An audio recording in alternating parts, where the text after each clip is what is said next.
Bapak Ibu, saudara-saudara sedharma, selamat pagi, salam dalam Dharma, Namo Buddhaya.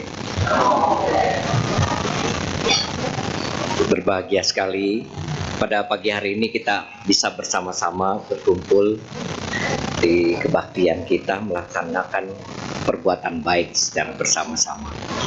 Tadi di jalan saya berpikir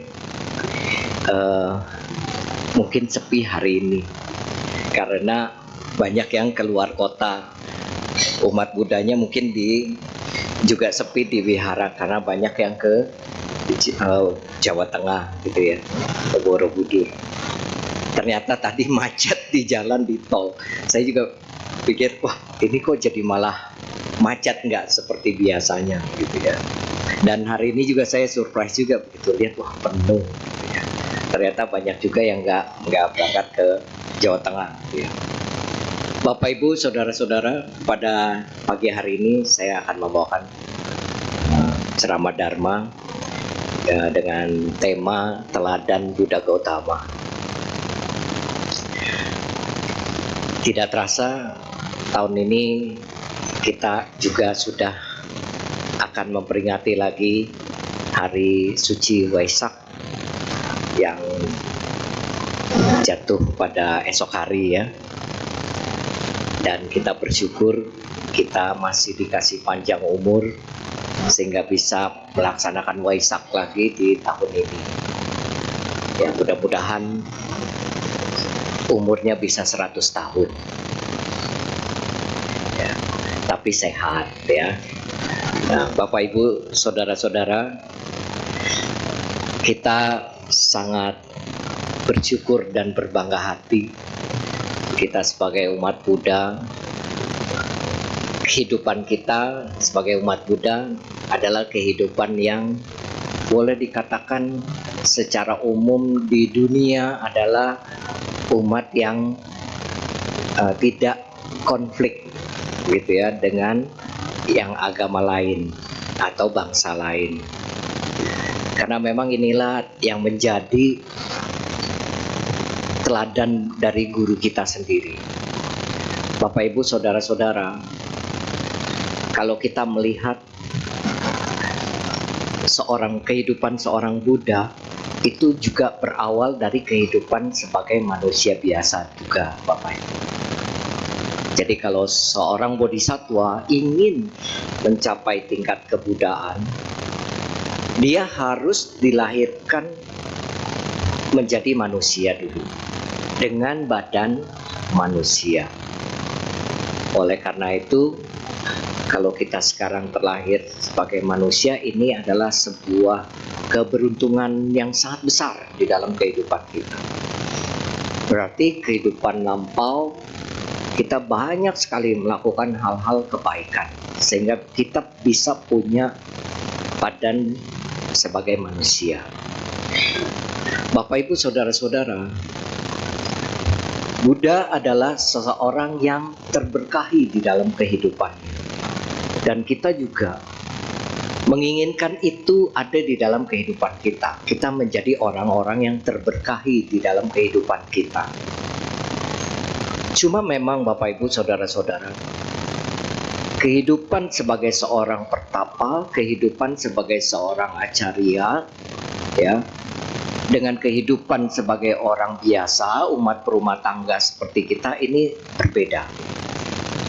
Ya, mempunyai cara hidup, mempunyai kesulitan hidup itu juga berbeda. Ya. Memang lebih banyak kesulitannya sebagai seorang berumah tangga ketimbang orang yang menjalankan kehidupan kebikuan ya, atau kehidupan sebagai seorang pencari jalan menuju kesucian. Tetapi bukan berarti sebagai umat biasa kita tidak bisa mencapai kesucian. Juga bisa Bapak Ibu, saudara-saudara. Bahkan di dalam kehidupan Buddha banyak sekali umat yang mencapai tingkat kesucian Sotapanna, tingkat kesucian pertama. Bukan berarti kalau mau jadi hidup suci itu menjauhkan segala hal yang eh, sifatnya duniawi dan lain sebagainya, hidup yang menyendiri dan lain sebagainya, itu tidak seperti itu kalau kita sebagai perumah tangga. Bapak Ibu, melihat hal ini kita bisa melihat teladan dari guru kita. Apa saja teladan guru kita yang kita bisa contoh sebagai kehidupan perumah tangga atau kehidupan sebagai umat biasa seperti kita. Yang pertama adalah disiplin. Buddha Gautama adalah orang yang sangat disiplin, Bapak Ibu, ya. Memiliki kedisiplinan yang tinggi. Kalau kita melihat atau kita membaca riwayat Buddha Gautama, kehidupan beliau dari jam ke jam itu semuanya diisi dengan kegiatan yang full. Bahkan Buddha Gautama itu hanya tidur 1 jam 1 hari. Tapi kita jangan coba-coba. Kita jangan coba-coba. Nggak nyampe 100 tahun kalau kita tidurnya 1 jam 1 hari, ya Bapak Ibu. Itu karena seorang Buddha.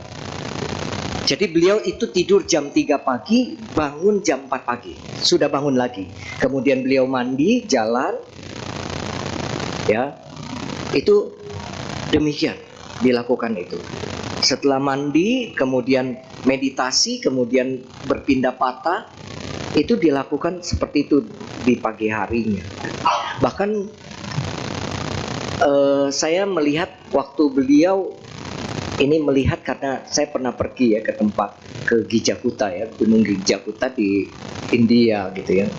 Itu di sana dari Gijakuta itu ke turun itu ke jalan kaki ke Weluwana, Wihara Weluwana untuk mandi, karena di Wihara Weluwana itu masih ada kolam tempat Buddha Gautama mandi kalau pagi. Itu masih ada sampai sekarang. Gitu ya. Jadi di sana itu setiap hari melakukan itu. Dan kalau kita jalan dari bawah sampai ke atas Gijakuta itu cukup lumayan itu, ya. Ngos-ngosan juga gitu ya, capek juga, bahkan kalau yang nggak kuat sampai sewa tandu gitu ya, ditandu sampai ke atas. Bapak Ibu saudara-saudara, tetapi itu dilakukan setiap hari secara kedisiplinan tinggi, ya. Nah, kita di dalam kehidupan sehari-hari bukan berarti kedisiplinannya juga seperti itu ya, karena Buddha tidur sejam maka kita tidur 1 jam gitu ya, bukan Bapak Ibu. Tetapi kedisiplinan ini bisa diterapkan di dalam kehidupan kita. Contoh, yang bekerja, disiplin, jangan sampai terlambat ya. Memang kalau orang terlambat ini ya, kalau sekali 2 kali bisa orang memahami, karena mungkin situasi jalan dan lain sebagainya. Tetapi kalau kerja terlambat sebulan itu bisa 15 kali, itu kebiasaan. Ya, itu kebiasaan.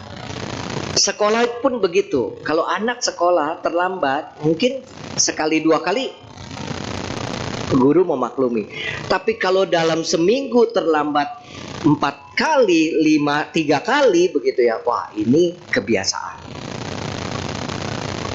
Kalau ditanya anaknya, kenapa kamu terlambat? Mamanya dandannya lama. Kalau ditanya mamanya, dipanggil mamanya bilang apa? Itu Bu, anaknya susah dibangunin. Nah, jadi cari kambing hitam ini orang tua dan anak pun begitu loh ternyata. Itu yang terjadi gitu ya. Ini saya ceritakan karena nyata, real gitu ya. Jadi anak menyalahkan ibunya menyalahkan anaknya susah dibangunin gitu ya. Tapi anaknya bilang mamanya dandannya lama gitu kan. Nah, seperti itu. Mungkin anaknya beneran susah dibangunin, udah susah dibangunin, mamanya dandannya lama. Ya pas dah gitu ya. Jadi terlambat terus gitu. Nah, Bapak Ibu, kalau misalnya karyawan terlambat, ditanya kenapa sering terlambat seperti ini, alasannya, aduh Pak, setiap hari jalanan yang saya lewat itu macet sekali, tambah macet sekarang Pak. Bapak Ibu, kalau yang namanya kita berdisiplin, kita bisa tahu, oh kalau setiap hari macet, kalau misalnya setiap hari kita datang terlambat 10 menit misalnya gitu ya, berarti berangkatnya kita harus lebih pagi lagi. Begitu, harusnya begitu. Ini tidak, berangkatnya tetap ya tentu saja terlambat terus. Karena apa Bapak Ibu? Di dalam kehidupan kita tidak bisa menyalahkan situasi yang ada loh. Tetapi kita bisa ambil keputusan untuk mengatasi situasi itu. Kita tidak bisa merubah situasi, jalan macet apa, kita nggak bisa merubah situasi itu, betul nggak? Kita nggak bisa merubah keadaan yang di luar diri kita nggak punya kemampuan untuk itu, seperti tadi macet dan lain sebagainya. Tetapi kita bisa estimasi, kita bisa perkirakan, jangan sampai hal yang buruk terjadi. Ya tadi, supaya tidak terlambat, maka kedisiplinan kita harus lebih ketat lagi. Mungkin orang tua sekarang tidak seperti orang tua dulu. Ya, masih ada yang bangunin anak dengan disiram air. Kalau orang tua dulu ada tuh yang masih disiram air, diguyur air Pak, satu gelas gitu dilempar ke mukanya gitu ya. Habis itu dia repot sendiri ngejemur kasur. Kasurnya dari kapuk lagi. Kalau zaman dulu kan kasur dari kapuk tuh ya, kalau kena air kan susah gitu. Nah itu. Sekarang sudah berubah. Oleh karena itu Bapak Ibu, mengajar kedisiplinan ini harus dimulai dari mereka berusia dini. Biarin deh masih kecil, belum tahu apa-apa Pak. Ya, masih kecil, dia belum ngerti apa-apa. Ya, Bapak Ibu, justru dari kecil disiplin ini harus bisa diterapkan. Ya, kadang-kadang justru yang tidak mengajarkan kedisiplinan itu berawal dari orang tuanya sendiri. Gitu, dari orang tuanya sendiri. Contoh nih, di sekolah nih dia diajarin lampu hijau jalan, lampu kuning hati-hati, lampu merah berhenti. Tiap kali pergi sekolah kan dianterin orang tua, entah naik motor, entah bawa mobil. Begitu lampu hijau terus lampu kuning. Wah, bukannya hati-hati, tambah kecepatan justru. Betul nggak? Begitu lampu kuning apa Anda rem? Tambah neken gas supaya bisa lewat, jangan sampai kena merah. Begitu udah merah pun baru 1 detik masih bisa lewat. Anak kita negor, Pak, udah merah loh, jalan terus, gak apa-apa dah. Kelihatannya simple, tetapi orang tua mencontohkan. Tidak disiplin, gak disiplin. Gitu. Naik motor lebih enak lagi, nyelip trotoar. Nanti terlambat, Pak jangan naik trotoar. Anaknya bilangin, Pak jangan naik trotoar, itu kan tempat orang jalan. Gak apa-apa, nanti kamu terlambat kalau nggak buru-buru. Tanpa kita sadari. Akhirnya jangan heran kalau anak-anak itu sekarang berani sekali naik kendaraan bermotor tanpa perhitungan. Bahkan kemarin teman saya ada sempat cerita, saya ditilang 15 kali loh. Hah? Saya ditilang 15 kali itu pakai apa itu ya? Oh ya. Itu 15 kali. Minta ampun, saya bilang. Ditilangnya di lampu merah Jelambar yang mau ke jembatan 2 itu tuh, yang flyover tuh. Di situ. Dia tiap hari nganterin sekolah anaknya kan, bolak-balik di situ dari Jelambar gitu ya. Pokoknya sepi, lurus aja gitu kan. Nah, kendaraan yang lain juga lurus, saya ikut. Nggak taunya banyak tilangan. Gitu. Nah ini kedisiplin. Makanya Bapak Ibu saudara-saudara, kita situasinya udah kayak gitu. Kalau kita juga ikutin gimana? Jangan ikutin yang tidak benar. Kalau kita benar, tetaplah jadi benar gitu. Jangan kita berubah jadi tidak benar dengan situasi yang ada. Berusaha untuk itu gitu. Berusaha untuk itu. Ya, kecuali keadaan darurat. Beda. Istri mau melahirkan.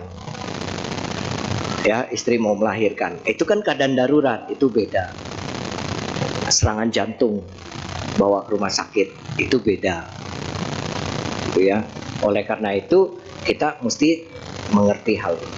Karena kedisiplinan ini akhirnya membentuk karakter kita.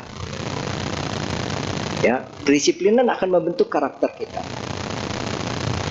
Anak-anak sekarang cenderung datang ke wihara kebaktian setelah mau Dhammadesana.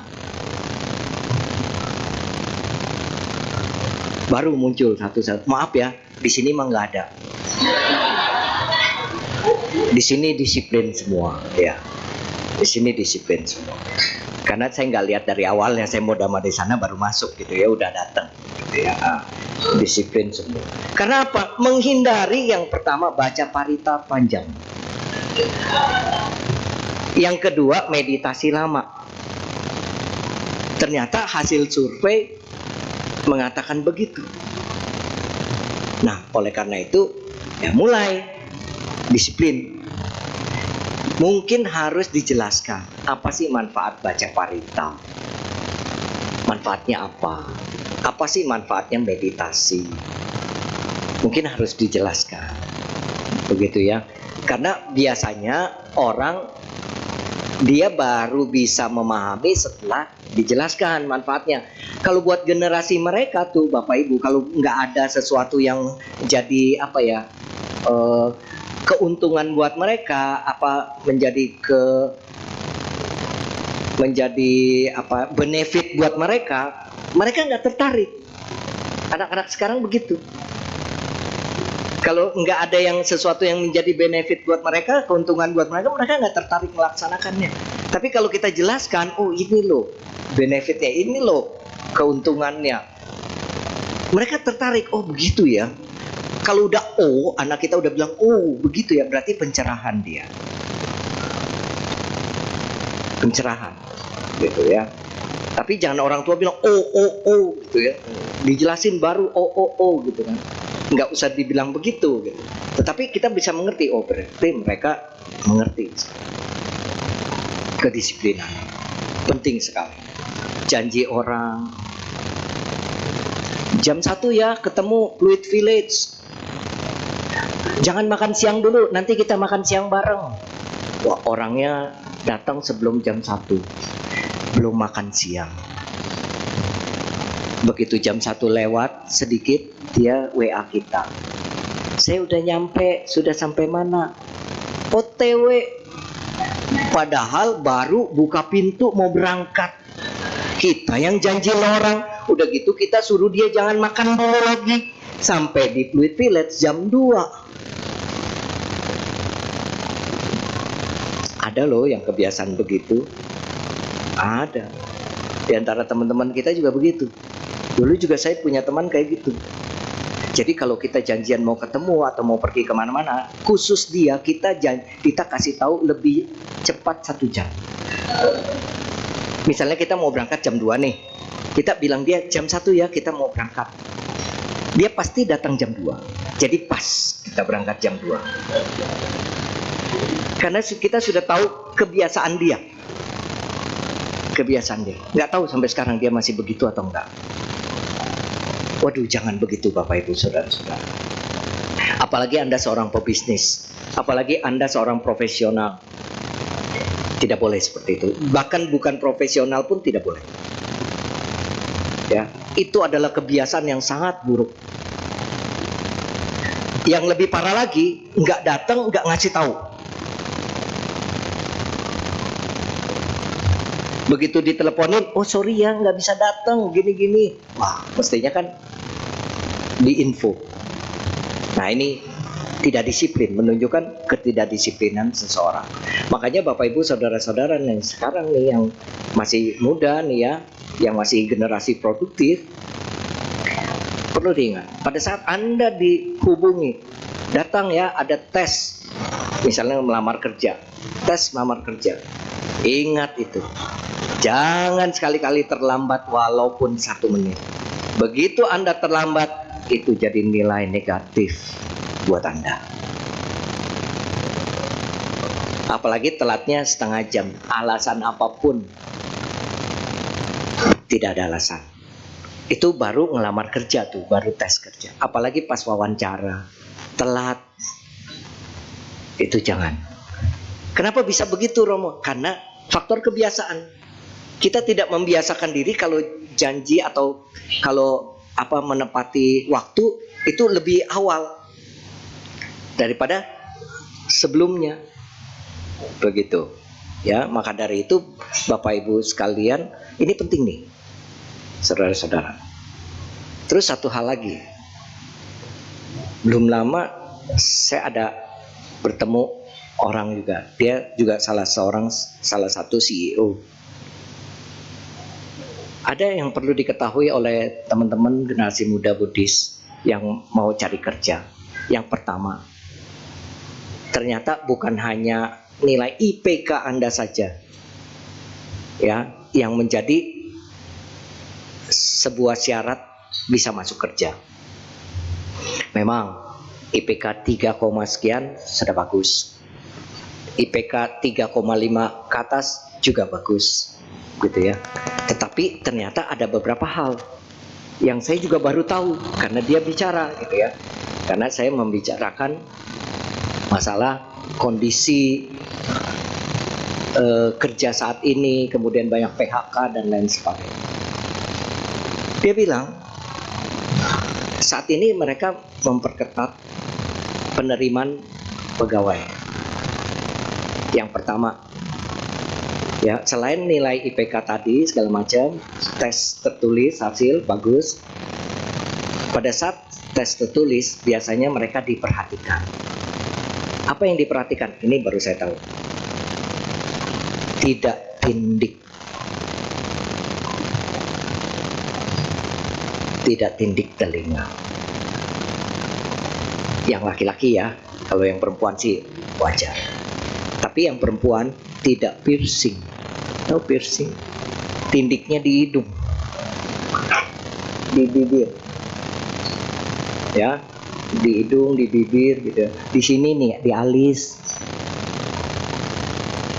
Saya baru tahu tuh. Itu pada saat tes tertulis Anda diperhatikan itu. Ada tindikan. Yang kedua, no tato. Tidak tato. Saya baru tahu. Itu saya tanya lagi. Tato kan seni Pak sekarang. Bukannya kalau dulu kan orang tatoan itu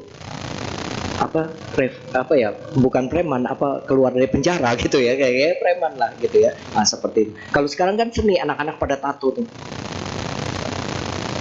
Perusahaan besar tidak mau itu. Kecuali Anda mau kerja di konveksi aja nggak apa-apa itu sih. Ya, ya itu no tato. Jadi kalau tato di belakang aja, ya nggak kelihatan, ya. Berenang pun nggak kelihatan karena Anda masih pakai celana, karena di belakang ya. Kalau mau tato ya, nah, seperti itu. Masalahnya apa? Iya, yang kelihatan gitu yang tidak boleh.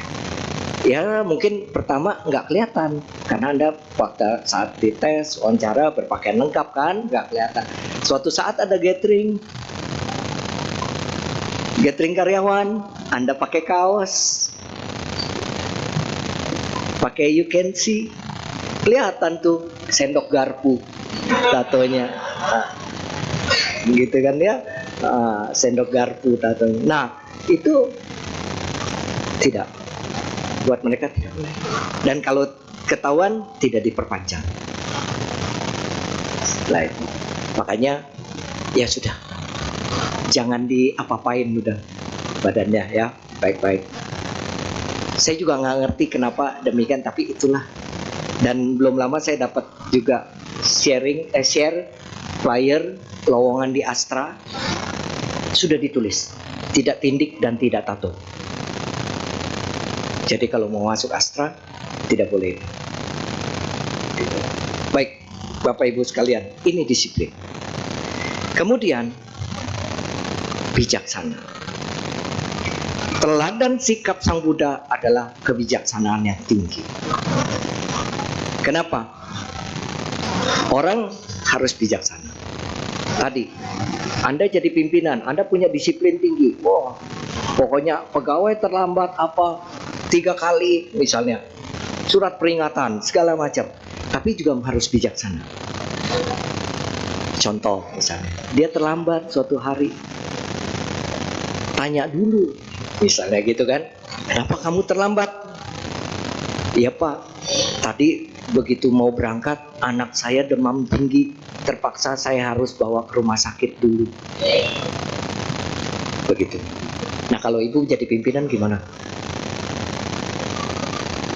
Itu pakai kedisiplinan atau pakai kebijaksanaan waktu mendengar itu? Pakai kebijaksanaan. Pada saat awalnya mau menerapkan disiplin strict, tapi begitu dengar begitu, oh oke lah, bisa dimaklumi. Begitu kan ya? Kebijaksanaan. Pakai kebijaksanaan. Ini penting. Ya, kenapa? Karena ya kehidupan itu memang perlu kebijaksanaan, Bapak Ibu. Ya, perlu kebijaksanaan. Ini dicontohkan oleh Buddha Gautama, terutama juga pada saat dia masih jadi Pangeran Siddhartha. Suatu hari ada kejadian pencurian uang di pasar, ribut antara tukang minyak dan seseorang. Tukang minyak bilang dia mencuri uang saya. Yang punya orang ini bilang, oh saya tidak mencuri uang dia. Sampai akhirnya diadili. Gitu ya. Kalau zaman dulu kan orang masih bisa langsung ya ke istana begitu. Nah pada saat itu yang menengahi bingung. Gimana caranya bisa tahu ini duit dia atau duit satunya? Kalau ibu kehilangan duit di sini, terus ibu bilang, oh yang ngambil dia gitu. Dia juga punya duit gitu. Dia bilang ini duit saya. Kenapa? Uang itu susah kalau hilang gitu kan. Seperti halnya kita lah gitu ya, susah. Apalagi uang zaman dulu kan bentuknya kepingan gitu ya, kepingan. Nah akhirnya lagi itu Pangeran Siddhartha ada di situ, mendengar itu Pangeran Siddhartha datang. Kemudian Pangeran Siddhartha mendengarkan tuh duduk masalahnya. Terus Pangeran Siddhartha bilang, oh itu mudah membuktikannya. Kemudian Pangeran Siddhartha suruh pengawalnya bawa baskom air. Jadi baskom diisi air. Orang-orang kebingungan. Gimana caranya? Apa lihat dari air kelihatan tuh kejadian tuh kayak putar film? Itu mah lampir. Kalau itu ya. Ya, kalau itu ya. Ini kan bukan gitu ya. Nah, jadi bawa baskom air ditaruh di tengah-tengah di meja. Kemudian Pangeran Siddhartha meminta mana uang yang diperebutkan, yang diributkan. Kemudian uang itu taruh di baskom itu yang berisi air itu, dicemplungin. Begitu dicemplungin, tak lama Pangeran Siddhartha bilang, uang ini milik tukang minyak. Dari mana bisa tahu? Karena duitnya ada minyaknya. Bapak Ibu masih ingat gak dulu waktu kecil beli minyak tanah?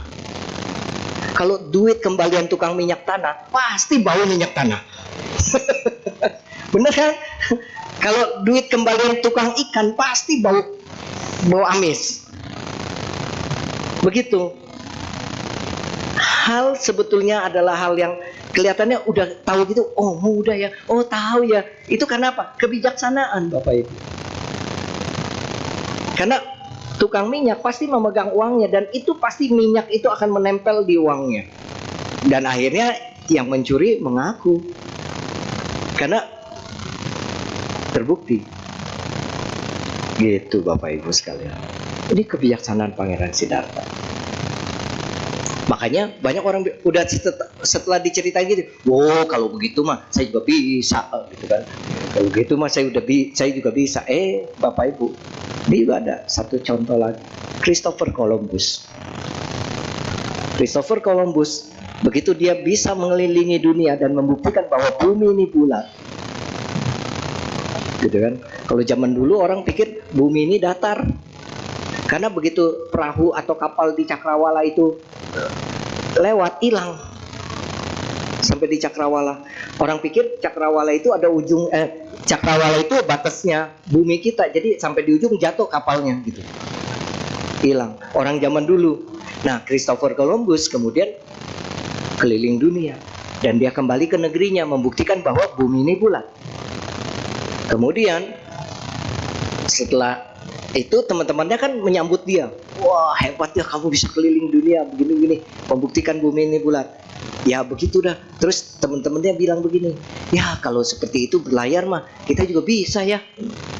Wah, dia mendengar itu. Nah, kemudian dikumpulin teman-temannya di meja makan itu.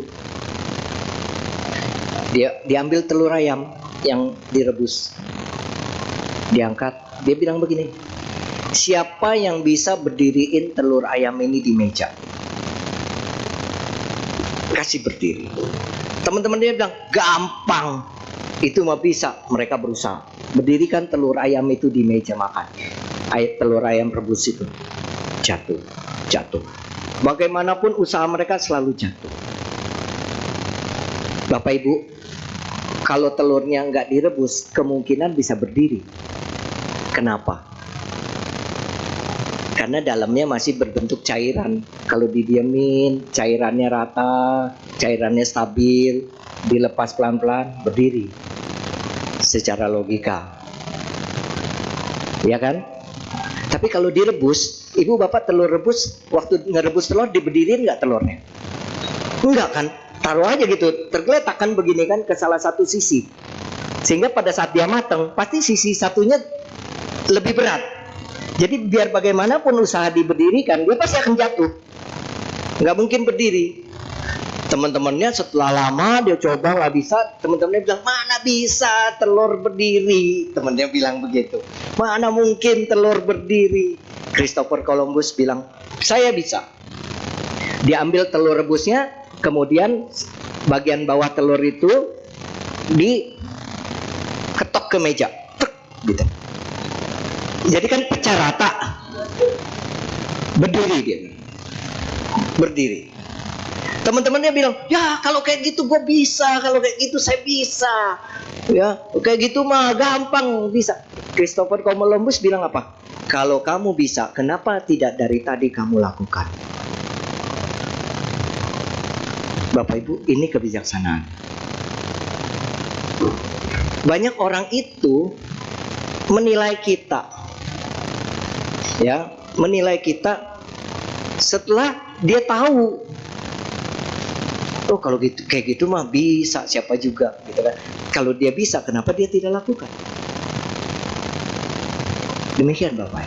Nah, teladan kebijaksanaan ini menjadi teladan guru kita. Ya, bahkan kebijaksanaan Sang Buddha itu bisa membuat dua negara mau perang jadi nggak perang, gara-gara berebut air, gitu ya. Ini luar biasa. Jadi diplomasi Sang Buddha itu luar biasa. Kebijaksanaannya sangat tinggi. Kita juga demikian. Bijaksana di sini berarti kita bisa memilah mana yang benar, mana yang tidak benar. Ya. Kenapa? Dengan kebijaksanaan kita bisa cepat mengatasi masalah atau kesulitan hidup kita. Kenapa Bapak Ibu? Kadang-kadang hidup orang tambah berat karena apa? Pada saat terjadi situasi atau kondisi tertentu, orang salah mengambil keputusan. Orang salah bereaksi pada saat itu. Contoh, mobil diserempet orang. Mobil diserempet orang, ya kalau dilihat dari lecetnya mungkin 500.000, 1 juta udah oke kalau diperbaiki gitu kan. Tapi karena emosi buka pintu, ambil kunci stang mobil, hajar mobil orangnya, gitu ya. Disuruh keluar orangnya, kita pukul. Urusannya tadinya mungkin kita keluar duit 1 juta, bawa ke bengkel. Akhirnya apa? Urusan ganti mobil orang juga, polisi juga, kemudian urusan pidana juga karena kita mukul orang. Karena apa? Ya ini kita kurang bijak pada saat mengatasi atau menghadapi situasi yang ada. Oleh karena itu Bapak Ibu sekalian, ini menjadi sangat penting.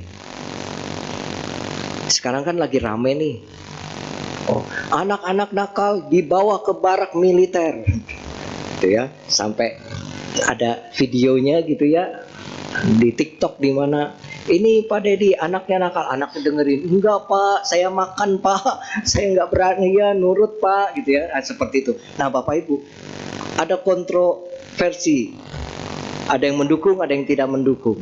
Tapi kita mesti melihat, ya, melihat dulu. Memang kebijaksanaan ini juga kita mesti contoh seperti Sang Buddha dalam hal mengajar, memberikan dharma.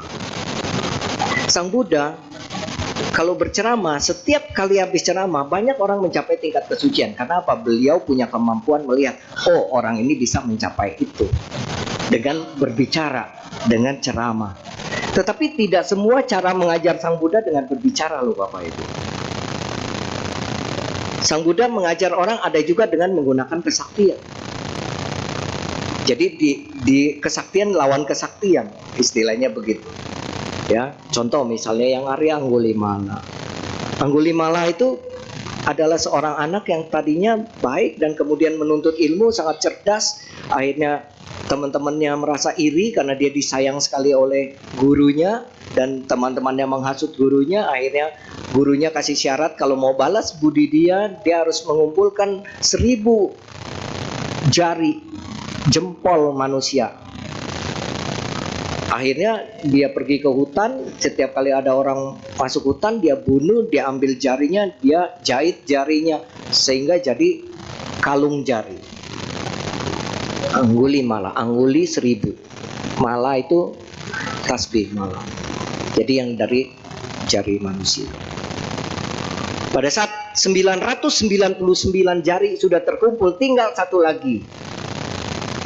Ya, raja mengetahui itu, kemudian memerintahkan untuk menangkap Anggulimala karena banyak membunuh. Anggulimala bersembunyi di tempat persembunyiannya, ya, di hutan di dalam sebuah goa. Kalau Bapak Ibu pernah ke India, akan dibawa ke tempat goa Anggulimala itu. Cuman goanya itu nggak boleh orang masuk karena dianggap sebagai goa yang tempat yang sangat sakral gitu. Karena Anggulimala dapat kesaktian segala macam dari sana. Nah, kemudian Sang Buddha begitu pagi jam 4 selesai mandi, meditasi, kemudian melihat dunia. Oh, ada seorang ibu yang sedang berjalan menuju hutan ini dan ada Anggulimala, dan itu adalah ibu daripada Anggulimala tersebut. Anggulimala lihat itu mamanya. Timbul keraguannya, bunuh jangan. Kalau nggak dibunuh, dia nggak nyampe 1000 tangannya, jarinya. Kalau dibunuh ini ibunya. Akhirnya dia memutuskan, ya udah, saya bunuh ibunya.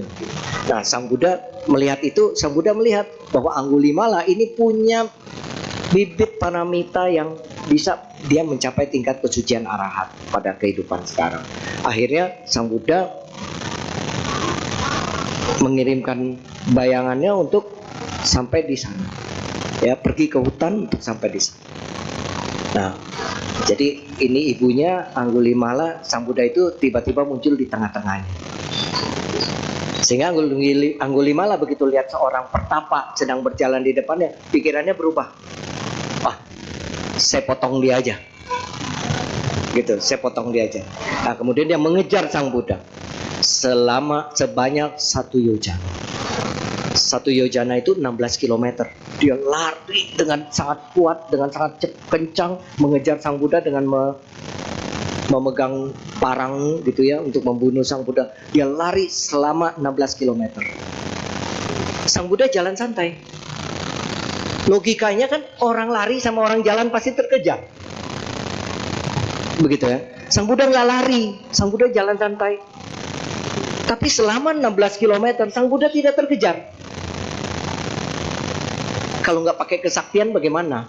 Gitu kan, nggak mungkin. Nah, Sang Buddha menggunakan kesaktiannya. Begitu, ya. Nah, disitulah akhirnya Anggulimala tersadar, udah kecapean dia, udah mati. Akhirnya dia mengatakan, berhentilah, wahai pertapa, berhenti. Dia suruh Sang Buddha berhenti gitu ya. Sang Buddha baru membalikkan badan. Kemudian Sang Buddha mengatakan, saya sudah berhenti, kamu yang belum berhenti. Artinya Sang Buddha itu sudah berhenti berbuat jahat, kamu belum berhenti. Akhirnya Anggulimala tersadar, kemudian menjadi bhikkhu dan mencapai tingkat kesucian arahat. Itu Buddha, Bapak Ibu.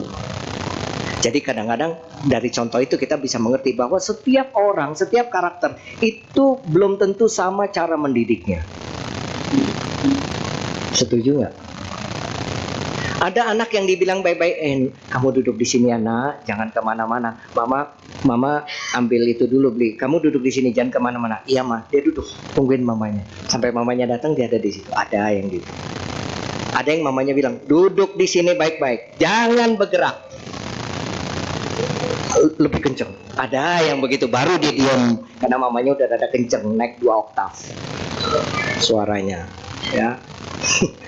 Ada yang mesti digebrak suara dulu, rotan atau apa dipukul ke kayu atau prak. Ada juga yang mesti digebuk dulu. Gitu. Ada juga. Jadi Bapak Ibu, cara orang mendidik itu setiap karakter berbeda. Nah, ini karena karakternya anak-anaknya ini adalah anak-anak yang berat, istilahnya kasusnya ya, tawuran segala macam. Saya rasa cocok. Kalau saya sih cocok. Kan di sana nggak disiksa, tapi dididik disiplin. Bangun pagi, apa, dibentuk karakternya. Karena kalau nggak begitu sulit.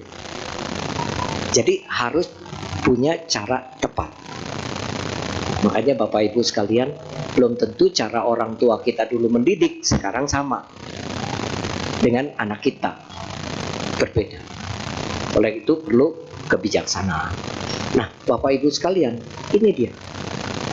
Bahkan pada saat Sang Buddha mau menyebarkan Dharma ke Kapilawastu, padahal ke negaranya sendiri, ya, ke negaranya sendiri, ke kota kelahirannya sendiri, itu Sang Buddha itu dianggap remeh awalnya. Karena orang nggak percaya dia sudah jadi Buddha. Apa yang Sang Buddha lakukan? Sang Buddha kemudian sampai di gerbang Kapilawastu, kemudian dia terbang ke atas, kemudian menunjukkan kesaktian ganda, Yamaka Patihariya. Dari bagian pinggang ke atasnya keluar api berkobar-kobar, dari bawah pinggang ke bawahnya keluar air. Kemudian sebaliknya, dari atas keluar air, bawah berkobar api. Bergantian. Konon dikatakan pada saat itu Ratu Prajapati Gotami gitu ya, itu menangis sampai matanya rusak karena kepergian Pangeran Siddhartha. Pada saat Pangeran Sang Buddha itu datang, kemudian air yang dari tubuh Sang Buddha itu ditada, diambil, kemudian dibasuh ke matanya, matanya kembali bisa melihat. Begitu. Nah, Bapak Ibu saudara-saudara, dari situ orang baru tahu, oh ternyata hebat.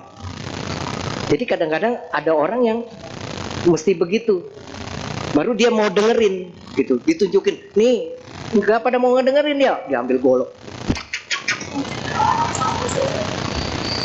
baru orang, wih, sakti, hebat, baru dia duduk baik. Kenapa? Beda-beda kesaktiannya gitu ya, beda-beda. Saya pernah juga diundang ceramah ke satu daerah di Manado gitu ya. Kemudian saya kunjungin wiharanya, mereka senang sekali saya datang. Mereka tampilin atraksi yang seperti itu, kayak kalau di Banten bilang debus gitu ya. Kalau di sana nggak tahu namanya apa, saya nggak nanya. Jadi mereka atraksi gitu, ombak di depan saya, dalam hati, aduh semoga nggak ada yang tembus gitu ya. Saya takut gitu ya, kalau ada begitu di videoin lagi, ada saya lagi di situ gitu kan. Seperti itu, wah ketempuan deh gitu ya. Jadi mereka punya kesaktian gitu, dan mereka ini apa namanya ya, belajar begitu gitu. Ada yang demikian ya. Makanya setiap orang kebijaksanaannya beda-beda. Kebijaksanaannya beda-beda. Apakah salah satunya benar? Semuanya benar. Cuman cara ngajarnya saja yang berbeda. Begitu. Tujuannya kurang lebih sama. Nah, kemudian sikap yang kita harus patut teladani dari guru kita adalah sikap sabar. Sabar. Guru Buddha itu tidak pernah marah. Sabar. Bapak Ibu, kata sabar ini bukan berarti kalau diapa-apain diem aja. Sabar ya. Suami mukulin, suami gepukin, disiram air panas, sabar ya. Nangis aja udah ya, terima aja. Itu bukan sabar Bapak Ibu ya. Itu bukan sabar. Sabar di sini artinya apa? Kita tidak bereaksi dengan cepat pada saat ada sesuatu yang terjadi, terutama sesuatu yang buruk terjadi. Kita tidak langsung bereaksi dengan cepat. Seorang pimpinan harus sabar. Pimpinan saya mah galak Romo, ngomel terus tiap hari, mana sabarnya? Tapi pada saat mau mengambil keputusan, dia harus sabar dulu. Karena orang yang sabar, orang yang bisa mengendalikan emosinya, biasanya dia bisa mengambil keputusannya lebih bagus. Karena tidak dipengaruhi oleh emosinya. Begitu. Dia pasti lebih bagus. Ya, pada saat ada anak buahnya cerita, Pak, ini begini kejadian seperti ini. Nah, pimpinan yang kelihatan, pimpinan yang bijaksana, sabar, akan kelihatan. Pada saat dia dengar gitu, oh ya, gitu. Terus kenapa bisa begitu? Nah, dia gali dulu dari orang ini. Nah, begitu dia udah gali, dia dengar siapa saja yang terlibat, panggil. Tanya lagi, apa kejadian begini. Ada kejadian seperti ini. Ini cerita lagi. Dapat lagi informasi. Ini orang yang sabar. Tapi begitu nggak sabar, cirinya begitu dengar satu berita, wah langsung sumbu pendek. Tahu Bapak Ibu sumbu pendek? Kalau petasan tuh kalau sumbunya pendek kan gampang meledak. Cepet ya meledaknya, begitu sundut nggak keburu lari Bu Bapak, udah meledak gitu. Ya. Nah, itu jangan begitu. Kejadian yang membuat orang juga terkagum dengan kesabaran Sang Buddha adalah pada saat difitnah oleh Cinca Manawika.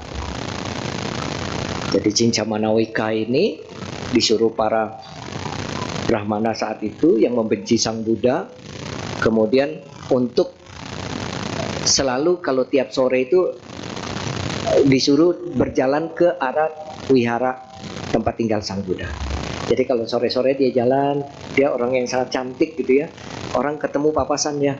Kemudian orang tanya, "Weh, Cinca mau kemana?" "Oh, saya diundang Sang Buddha untuk tidur malam ini di wihara." Tiap kali ketemu, orang-orang kan nggak percaya. "Oh, nggak mungkin lah," gitu ya.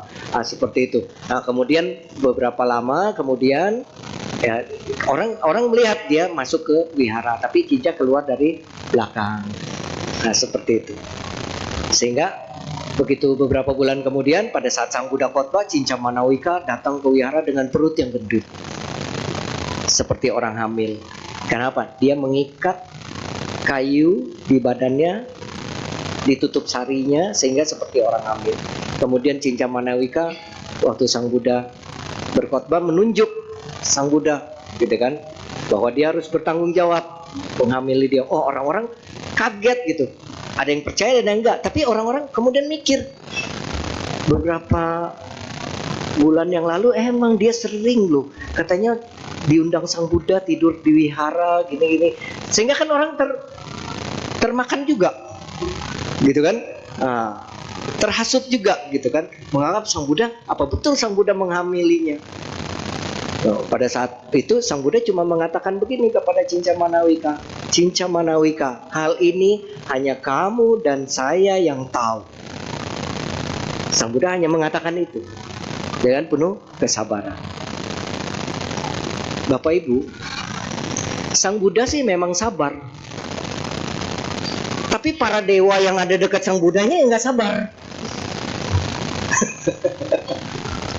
Jadi presidennya sih sabar, pengawalnya yang pengen mukulin, gitu kan, seperti itu. Nah, waktu itu Raja para dewa, Raja Saka, melihat bahwa Sang Buddha itu difitnah di tengah orang banyak seperti itu.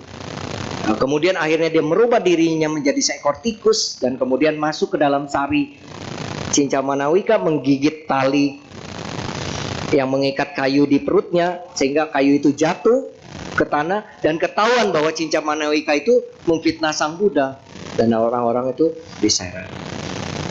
Bapak Ibu sekalian, dari kisah ini kita bisa mengerti bahwa pada saat kita mengalami satu hal yang mungkin yang paling buruknya tadi kita difitnah dan lain sebagainya, jangan bereaksi berlebihan dulu. Ya, jangan bereaksi berlebihan dulu. Itu sabar. Tapi bukan berarti sabar diam. Tetap harus mencari kebenaran, gitu. Dihina orang, wah kamu apa prestasinya sih? Jangan dilawan, sabar. Tapi tunjukin, saya bisa lebih berhasil, saya bisa lebih berprestasi. Itu adalah salah satu cara yang paling efektif mengalahkan orang. Begitu ya, itu demikian. Jadi kesabaran itu bukan berarti harus diam, tidak bereaksi, tidak melakukan apa-apa gitu. Bukan seperti itu. Tetapi kita bisa menunjukkan kebenaran itu. Ya, tetapi kita tidak secara emosional gitu melawannya. Nah, Bapak Ibu sekalian, ini dia. Jadi ini penting nih. Sabar itu menjadi hal yang sulit dilakukan dalam kehidupan kita sehari-hari. Betul loh Bapak Ibu, kita pasti suatu saat marah ya. Tetapi marah itu juga harus yang tidak berlebihan. Saudara-saudara jadi pimpinan, marah sama anak buah itu biasa.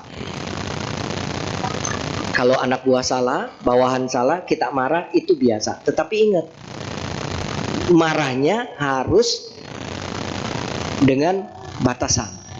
Marahnya harus juga memberi pendidikan kepada mereka. Itu baru benar. Contoh nih, anak buah salah, kita panggil, kita marah-marahin. Kamu tahu gak? Kamu itu salah, melakukan kesalahan besar.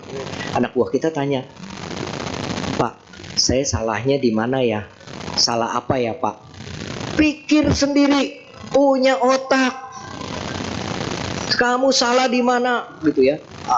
Bapak Ibu saudara-saudara, ini marah yang kalau saya nggak bermutu.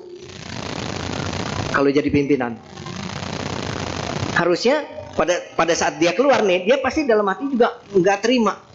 Dia keluar, teman-temannya pasti tanya dong, kenapa bos marah sama kamu?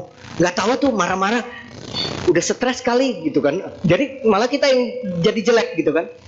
Tapi kalau kita bilang, kamu melakukan kesalahan, kamu tahu gak, sadar gak kamu melakukan kesalahan? Kamu melakukan ini. Akibatnya seperti ini. Kalau kamu melakukan ini, maka hasilnya akan seperti ini. Kamu harusnya bertindak seperti ini. Jadi marah, tapi dengan edukasi. Marah, tapi dengan memberi pengarahan. Jadi pada saat dia keluar, akhirnya dia menyadari, iya ya, harusnya saya nggak begitu. Begitu dia keluar, temennya nanya, diomelin bos, kenapa? Iya, gue salah sih, memang harusnya. Nah, dia menyadari itu. Teman-temannya akhirnya bilang, ya salah sendiri gitu kan. Nah, bodoh sendiri. Nah itu baru pimpinan yang bijak. yang sabar. Kadang-kadang enggak, dilempar asbak.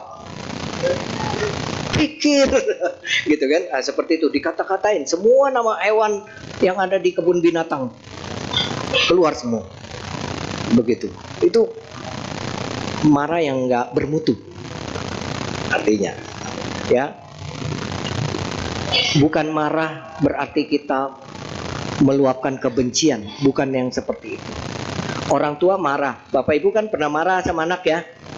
Pada saat Bapak Ibu marah sama anak, pikirannya benci nggak sama anak? Habis itu Ibu benci dia nggak? Enggak. Nah, seperti itu. Tapi marahnya juga tadi, Bapak Ibu sama anak marahnya kasih alasan. Pak, aku mau kesini. Ma, aku mau ikut kegiatan ini. Tidak boleh. Anaknya tanya, memang kenapa mah nggak boleh? Pokoknya mama bilang nggak boleh, nggak boleh. Jangan banyak nanya, pokoknya nggak boleh. Itu nggak bermutu. Anak sekarang nggak bisa terima. Tapi Bapak Ibu harus kasih alasan. Kenapa nggak boleh? Kalau kamu ikut ini, coba kamu pikir. Nah, kita ajak diskusi, kita ajak berpikir. Anak sekarang harus begitu tuh. Ya, ajak komitmen bersama. Ini mau ujian nih, gitu ya. Yang udah kelas 3 udah lewat. Mau ujian, ajak komitmen bersama. Kamu harus bisa membatasi diri, gitu kan? Mau ujian, bukan nggak dikasih boleh main game atau apa, boleh saja. Tapi ingat, utamakan dulu mana yang harus bisa diutamakan dulu saat ini, gitu. Sambil diajarin. Jadi akhirnya dia dididik, dia harus membuat skala prioritas di dalam hidupnya. Apa yang saat ini yang harus duluan, yang harus dikerjakan. Berikutnya, yaitu cinta kasih. Bapak Ibu saudara-saudara, cinta kasih di sini ya memang sih, kalau cinta kasih Buddha itu luar biasa ya. Kepada semua makhluk segala macam, kita juga selalu bilang gitu, sabe sata bawantu sukitata, semoga semua makhluk hidup berbahagia gitu ya.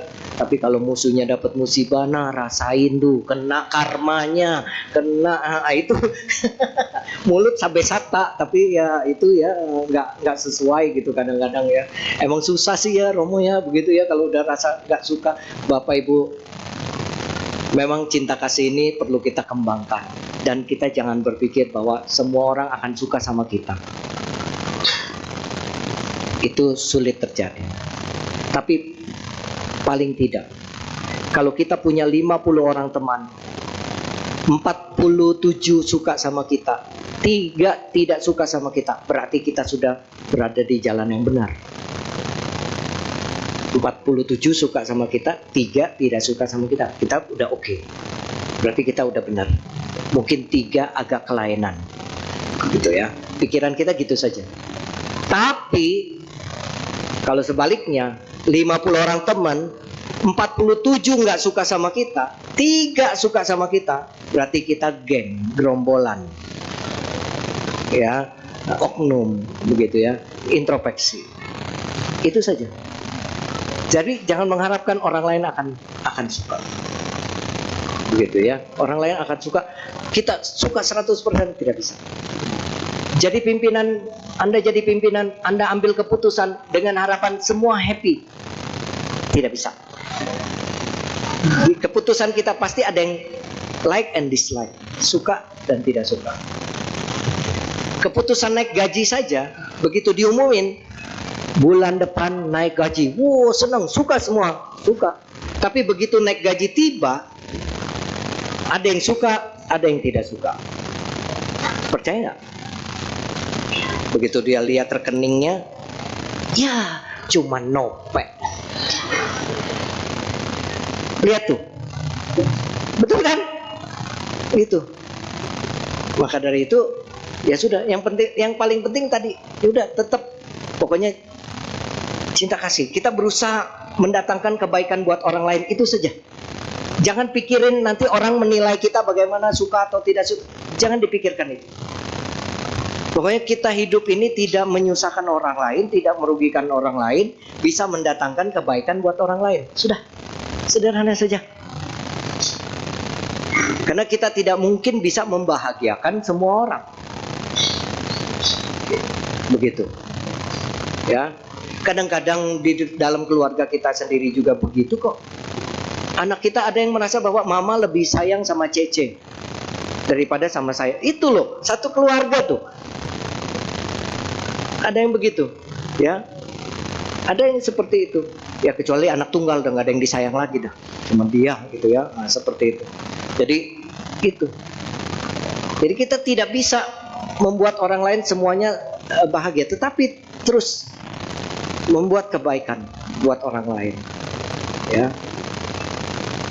Berapa panjangnya sih umur kita? Gitu ya. Waktu itu cepat sekali loh Bapak Ibu. Iya.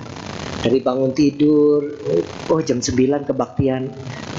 Enggak berapa lama kita udah duduk di sini jam 9, sebentar lagi habis ini kita makan siang, terus sore lagi, besok begitu lagi. Nah, hidup kita sudah kita isi apa?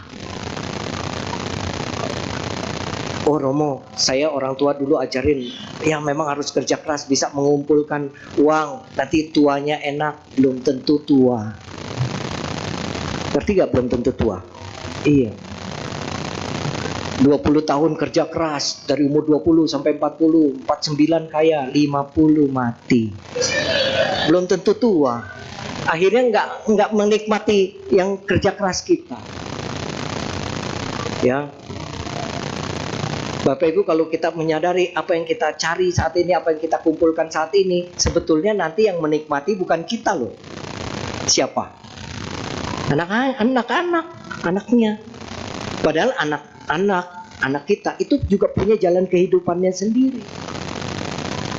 Jadi, ayo, selama kita masih ada umur, jangan lupa bahagia untuk diri kita sendiri. Bukan egois ya, bukan. Selama ini kan kita juga membagi kebahagiaan buat keluarga kita, gitu kan. Tapi kita jangan lupa bahagia untuk diri kita sendiri. Kerja setengah mati, tidak mikirin kesehatan. Jangan lupa kebahagiaan diri sendiri, sehat diri sendiri. Oh, rasa nggak enak badan, oh ya udah, saya beli suplemen atau beli apa, vitamin, tidur yang cukup, segala macam. Itu membahagiakan diri sendiri. Jadi cinta kasih itu, rasa cinta kasih atau kasih sayang itu harus dimulai dari bisa mencintai diri sendiri. Selama ini kan kita pikirannya keluar kan, oh ya cinta kasih kepada orang lain, kepada yang, tapi kita lupa, kita kadang-kadang tidak mencintai diri kita sendiri. Ya saya juga kadang-kadang begitu. Kalau kerja lupa makan, itu nggak cinta sama diri sendiri. Kadang-kadang staff yang ini, Pak nggak makan. Oh, ini jam berapa? Oh ya udah jam segini ya, baru makan. Kadang-kadang seperti itu kita, ya. Nah kemudian udah pulang kerja capek, dota di rumah sampai jam 12, besok kerja lagi. Itu nggak mencintai diri sendiri. Kan anak-anak sekarang begitu, apalagi yang kamarnya sendiri tidurnya. Wah, ibu bapak harus perhatikan tuh, jangan-jangan jam 12 dia masih main game di kamarnya. Iya, itu harus diperhatikan. Ya, perlu waktu. Oh, ada libur panjang, weekend, ada masa liburan. Ya, coba manfaatkan liburannya. Ya, jalan-jalan. Bukan berarti boros, bukan. Ada orang yang sering share, sebentar di Hong Kong, sebentar di Vietnam, sebentar di Eropa. Mungkin orang pikir, gila, ini orang nggak ada kerjanya apa jalan-jalan melulu gitu. Jangan salah. Dia mencintai diri dia sendiri tuh. Kenapa? Nggak mungkin dia bisa jalan-jalan kalau meucen, kalau bokeh. Betul nggak? Iya, berarti dia pintar nyari duit dan pintar memanfaatkan uangnya itu untuk kebahagiaan dia juga, gitu. Jadi jangan sombong banget ya. Oh, ini melulu nge-share gitu. Bukan sombong, dia berbagi kebahagiaan. Cuman kitanya aja pikirannya ngiri. Iya kan, belum pernah pergi kan? Gitu. Jadi iri. Akhirnya komentarnya gitu, sombong banget gini nih, karena belum pernah pergi gitu kan. Nah, makanya pergi, mumpung masih sehat. Cintai diri sendiri, gitu. Ya, cinta kasih itu. Sang Buddha apakah membabarkan dharmanya di satu tempat? Tidak. Kalau Bapak Ibu melihat Sang Buddha itu berkeliling, gitu. Sang Buddha itu berkeliling, ya, kemana-mana gitu, sama, untuk memberikan cinta kasihnya kepada semua orang. Ya, kita kan beda kehidupan kita. Nah, itu dia. Itu Bapak Ibu Saudara-saudara. Kemudian harus bisa empati kepada orang lain. Orang lain menderita, orang lain kesusahan, jangan berkomentar di sosmed. Ya. Kalau satu tempat atau satu negara atau satu apa dapat musibah, wah komentarnya negatif. Enggak perlu. Karena apa? Suatu saat negara kita pun bisa kena musibah. Gitu. Oleh karena itu kita berkomentarnya yang positif. Ya. Yang positif. Oleh karena itu Bapak Ibu, ini cinta kasih. Jangan bahagia lihat kesusahan orang lain. Romo, kalau dia ngiri sama kita gimana? Kita nganan. Dia ngiri, kita nganan aja udah. Ya. Kadang-kadang begitu, orang yang nggak suka sama kita, yang benci sama kita, apapun yang kita lakukan, orang itu tetap memandang kita jelek. Kalau orang sudah benci kita, sudah tidak suka sama kita, jangankan lihat muka kita, lihat sendal kita. Oh, kalau sendal dipakai ya di sini ya. Kalau di wihara lain ditaruh di luar. Lihat sandal kita di luar saja dia lihat. Baru lihat sandal kita, dia udah benci. Bayangin tuh Bu, Pak. Benci itu begitu. Benci sama cinta beda tipis. Sama, cinta juga gitu. Kalau lihat sandal, baru lihat sandalnya, dia datang. Seneng dia. Dia datang. Baru lihat sandalnya tuh, belum lihat orangnya tuh. Benci juga gitu, baru lihat sandalnya udah benci gitu ya. Seperti itu. Nah, ini Bapak Ibu sekalian. Jadi mari kita belajar seperti Buddha Gautama, kita mengurangi dulu sifat benci kita, tidak suka kita sama orang. Ya udah, kita netralin aja. Kalau kita kadang-kadang kan secara umum manusia itu akan mengingat kejadian yang buruk di dalam hidup dia ketimbang kejadian yang baik di dalam hidup dia. Saya ambil contoh nih. Bapak Ibu mungkin pernah kecopetan atau pernah ditodong orang atau apa. Masih ingat gak sampai sekarang? Masih ya? Bapak Ibu pernah berdana, katina. Berapa kali berdananya? Masih ingat gak sampai sekarang? Lupa. Berapa kali ya? Di wiharanya berapa kali? Setahun kadang-kadang beberapa kali. Nggak ingat. Tapi ada satu kejadian ditodong. Padahal satu kejadian. Ingat. Artinya apa? Kita itu terbiasa menyimpan yang jelek, Pak, di dalam diri kita. Pernah ada satu cerita. Jadi seorang guru menyuruh anak-anaknya bawa kentang kemana-mana. Akhirnya lama-lamanya kentangnya kan busuk, gitu kan. Nah seperti itulah pikiran kita itu. Kalau kita bawa yang jelek, kita bawa kemana-mana, pikiran busuk itu akan ada di dalam diri kita terus.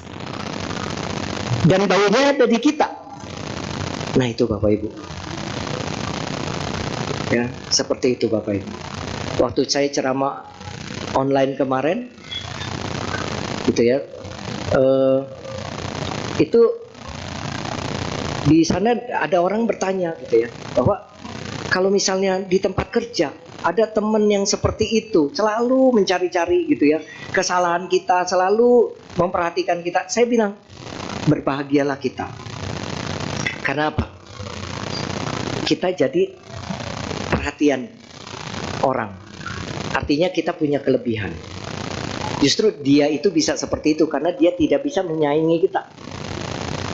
Maka dia cari kesalahan kita untuk menjatuhkan kita. Tapi saya bilang jangan dibalas. Biar justru kita mesti tunjukin, kita lebih hebat lagi, lebih berprestasi lagi, lebih apa lagi? Saya bilang akan mati sendiri dia. Artinya apa? Putus asa sendiri gitu ya. Karena apa? Dia akan kesal. Seperti halnya Sang Buddha suatu hari diundang makan siang di rumah seseorang. Tapi tujuan orang ini mengundang Sang Buddha untuk mempermalukan Sang Buddha. Jadi Sang Buddha diundang makan pada saat itu, ya. Kemudian ya dengan perumpamaan makanan yang diberikan, tapi kemudian Sang Buddha mengatakan bahwa kalau makanan itu diberikan ke saya, kemudian kalau saya tidak mengambil makanan itu atau tidak memakan makanan itu, maka makanan itu punya siapa? Misalnya saya datang ke rumah saudara, saya disediain makanan, Romo makan kue di meja. Kemudian kita ngobrol, udah selesai ngobrol, saya pulang, saya nggak makan. Kuenya itu punya siapa? Tetap punya tuan rumahnya kan? Nah, seperti itu halnya. Kalau orang benci sama kita, marah sama kita, tapi kalau kita nggak pusingin, nggak ladenin, ya sudah. Dan ingat, jangan tadi cintailah diri kita sendiri. Jangan hidup dari omongan orang lain. Kalau netizen itu kejam. Oh iya. Iya. Netizen itu kejam. Anda kurus, orang bilang kurus bener. Anda gemuk, gemuk sekali. Ya kan? Anda biasa, gemukan dikit, kurusan dikit. Nah, seperti itu. Jadi sebenarnya yang bagus langsing, gemuk, kurus, nggak ada yang bagus di mata mereka. Betul kan? Nggak ada yang bagus. Belum menikah, maaf ya. Kapan menikah? Udah menikah, kok belum punya anak? Udah punya anak 1, kok cuma 1? Udah punya anak 5, banyak bener. Nah itu dia. Jadi mana yang benar nih? Gitu kan? Nggak ada yang benar. Udah, pokoknya menurut kita ini baik, tidak merugikan orang, bisa membawa juga manfaat buat orang lain, jalan terus. Ya. Anda rajin berdana pun dicela orang loh. Iya, Anda suka berdana dicela orang. Apalagi itu. Padahal sih kalau saya sih pikirannya positif ya, kalau ada orang tuh berbuat baik, ngasih makanan apa-apa, di videoin apa, di share gitu ya. Kadang-kadang ada orang berpikir, kenapa berbuat baik harus begitu? Gitu kan? Kenapa berbuat baik harus di share-share? Kalau saya sih memang nggak suka video-video bikin pribadi begitu. Tapi ada kan yang seneng. Kalau menurut saya itu positif. Daripada nge-share-nya tawuran yang apa, itu negatif loh. Beda, lebih bagus share-nya yang begitu, gitu. Lebih bagus share-nya yang seperti itu. Tuh share jalan-jalan, share makan. Pokoknya ada kan ibu-ibu, kalau sekarang tuh ibu-ibu tuh generasi saya, kalau mau makan foto dulu. Foto dulu. Jadi begitu mau makan gitu, saya udah buru-buru aja ambil sendok garpunya gitu, saya mau makan. Nanti dulu foto dulu. Ya udah, sabar aja, ikutin dulu netizen gitu kan. Maunya gimana gitu kan. Nah, foto dulu. Nah, itu dia. Nah, itu Bapak Ibu sekalian. Jadi ini kita tunjukkan cinta kasih kita. Ya dari yang bisa kita lakukan sesuai kemampuan kita. Baik Bapak Ibu, saya rasa cukup ceramah saya pada siang hari ini mengenai teladan Sang Buddha. Mudah-mudahan kita bisa meneladani sifat-sifat baik dari guru kita untuk kehidupan kita saat ini. Salam dalam Dharma, Namo Buddhaya. Baik Bapak Ibu dan teman-teman sedharma, sebentar lagi kita akan masuk ke sesi tanya jawab. Untuk sesi tanya jawab kita menyediakan 2 metode. Metode pertama adalah pertanyaan secara lisan, di mana Bapak Ibu dan teman-teman bisa mengangkat tangannya dan maju ke depan untuk bertanya secara langsung pada Romo. Metode yang terakhir adalah pertanyaan melalui WhatsApp. Bapak Ibu dan teman-teman bisa menuliskan pertanyaannya pada chat ke nomor admin Wihara Pluit Dharma Sukha di nomor 081199210098. Dan berhubung dengan pertanyaan, apakah Romo ada kegiatan sehabis wihara ini? Ada apa? Ada kegiatan apa setelah di wihara ini? Nanti jam 4 sore saya ada ceramah lagi. Oh, pertanyaannya perlu dibatasi atau tidak ya? Kita harus batasi karena pada lapar juga nanti. Baik, berhubung dengan adanya pembatasan pertanyaan, kita batasi untuk ke 3 pertanyaan saja ya. Oke. Enggak, maksudnya nggak usah batasi waktunya gitu ya. Oh. Ya. Silakan aja yang mau nanya ya, seperti biasa ya. Oke. Baik, berhubung menunggu pertanyaan masuk, marilah kita menyanyikan 1 buah lagu bersama-sama yang akan dipimpin oleh petugas. Pada petugas dipersilakan.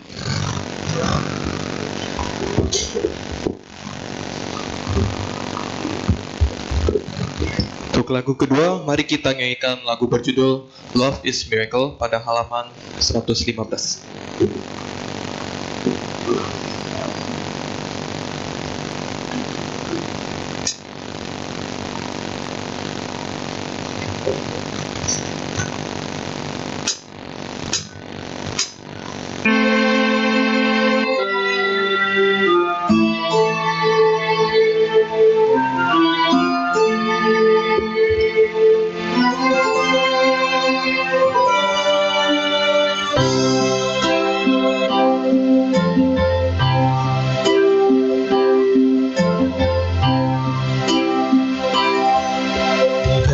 Kehidupan yang serba tak pasti, hidup ujian terasa sulit, hati yang rasa terus berkelana hanya untuk mencari kedamaian. Sulitkah meraih ketenangan? Mungkinkah cara hidup yang tak harmonis? Jangan lupakan kasih di dalam hati yang membawa kedamaian bagi kita.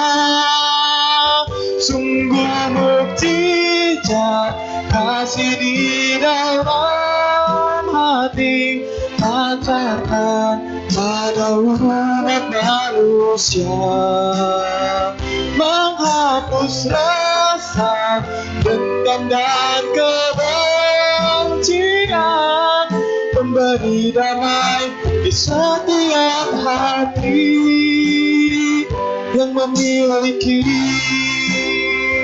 Love is a miracle, love is a miracle, bringing a happiness and peaceful to everyone.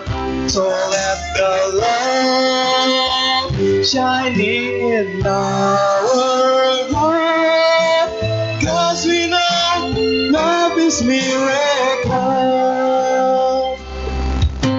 Sulitkah meraih ketenangan? Mungkinkah cara hidup yang tak harmonis? Jangan lupakan kasih di dalam hati yang membawa kedamaian bagi kita. Sungguh mukjizat kasih di dalam hati, pancarkan pada umat manusia, menghapus rasa dendam dan kebencian, memberi damai di setiap hati yang memiliki.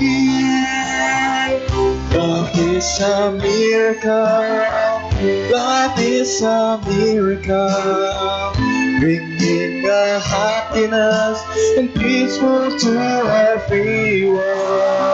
So let the love shining in our heart, 'cause we know miracle， 爱是那么神奇，爱是那么神奇，带给我们快乐、幸福和平静的感觉，让这份爱放光在我们心，因为爱是那么神奇。我知道爱那么神奇。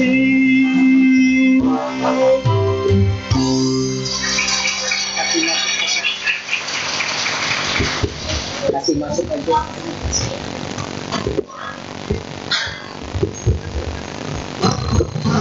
Baik, kini kita telah memasuki sesi tanya jawab.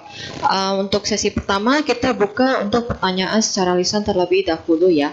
Apakah Bapak Ibu dan teman-teman sedama yang ada yang ingin bertanya secara lisan, silakan angkat tangan dan maju ke depan. Silakan Pak.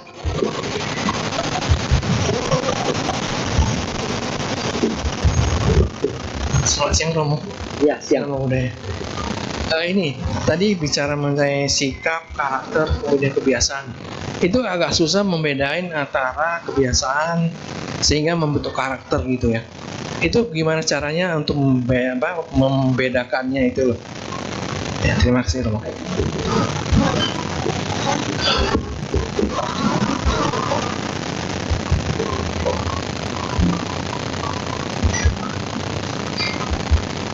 Baik, Bapak. Terima kasih, pertanyaannya bagus. Kebetulan saya di kampus mengajar karakter building, membangun karakter. Jadi begini, karakter itu dibentuk dari kebiasaan. Contoh misalnya, orang sering buang sampah sembarangan, ya. Walaupun ada, jangankan anak-anak, bahkan yang sudah mahasiswa pun begitu. Kenapa? Karena dari kecil ya, atau dari usianya masih dini itu tidak dibiasakan untuk membuang sampah dengan baik, sehingga jadi karakter dia. Dan membuang sampah sembarangan buat dia itu bukan kesalahan di dalam pikiran dia. Karena apa? Itu udah hal yang biasa dia lakukan. Itu jadi karakter dia. Nah, kalau sudah jadi karakter, ini akan lebih sulit merubahnya kalau dia sudah berusia 20 tahun ke atas. Kecuali ada satu kejadian yang menimpa hidup dia sehingga membuat dia berubah total. Ya, berubah total. Nah, itu demikian. Jadi ada pepatah mengatakan pepatah Tiongkok ya, kayu tua atau kayu lapuk susah diukir. Artinya kalau orang sudah berusia untuk merubah karakternya itu sulit sekali. Gitu ya. Jadi kalau adik-adik punya mama bawel, ngomel terus tiap hari, itu udah jadi karakter. Jadi mau nggak mau mesti terima. Ya. Nah, artinya apa menghadapinya? Artinya jangan memicu orang tua marah. Orang tua ngomel. Nah, seperti itu. Karena kita sudah memahami karakternya. Dan itu juga dari kebiasaan. Ada lagi, orang nggak suka sikat gigi sebelum tidur. Karena dari kecil orang tuanya tidak membiasakan sikat gigi sebelum tidur. Maka sampai besar buat dia itu hal yang biasa, Pak. Jadi karakter dia. Gitu. Nah, jadi kalau kebiasaan itu tidak dirubah, maka akan jadi karakter. Terus bagaimana kalau dia sudah jadi karakter, kita bisa memperbaikinya. Makanya kita harus adakan satu kegiatan yang jadi kebiasaan baru buat dia. Contoh nih Pak, ada anak dia nggak suka bantu orang tua di rumah, gitu ya. Mandi mesti pakai air panas. Ya. Kalau sekarang sih ada water heater ya, gampang ya, orang tua nggak usah masak air panas gitu ya. Kalau dulu kan enggak. Nah, itu biasanya ikutkan anak itu kegiatan atau camp atau retreat atau segala macam ya, kegiatan PPD atau apa yang dia lepas dari lingkungan rumah selama mungkin kurang lebih seminggu atau berapa. Nah di sana itu dibiasakan tuh, mulai kebiasaan baru. Mungkin awalnya itu bahkan ada yang mau minta pulang, karena buat dia itu sesuatu yang nggak nyaman buat dia. Makan, cuci piring sendiri, kemudian mandi nggak ada yang ngelayanin air panas, harus mandi ya sama-sama air dingin, terus mandi ada waktunya segala macam, itu selama 1 minggu. Tapi begitu 1 minggu itu kemudian, ya ada orang tua itu bilang ke saya, Pak, selama di sana ngapain aja kegiatannya? Jadi saya bilang biasa aja Bu, pagi-pagi dibangunin, nggak ada cerita, pokoknya jam 6 bangun. Habis bangun belum mandi ya cuci muka apa gitu ya, karena udaranya di pegunungan dingin, nggak langsung mandi, cuci muka, sarapan, kemudian mandi, habis itu kebaktian. Ya dia bilang begini, anak saya itu di rumah nggak suka nyapu, sekarang jadi suka nyapu. Yang tadinya mandi mesti air dingin, sekarang bisa nggak usah masakin air panas lagi, berubah itu. Nah itu karena apa? Kebiasaannya dimulai baru lagi Pak. Jadi membentuk karakter baru lagi, akhirnya dia membentuk karakter baru lagi. Kurang lebih begitu ya caranya.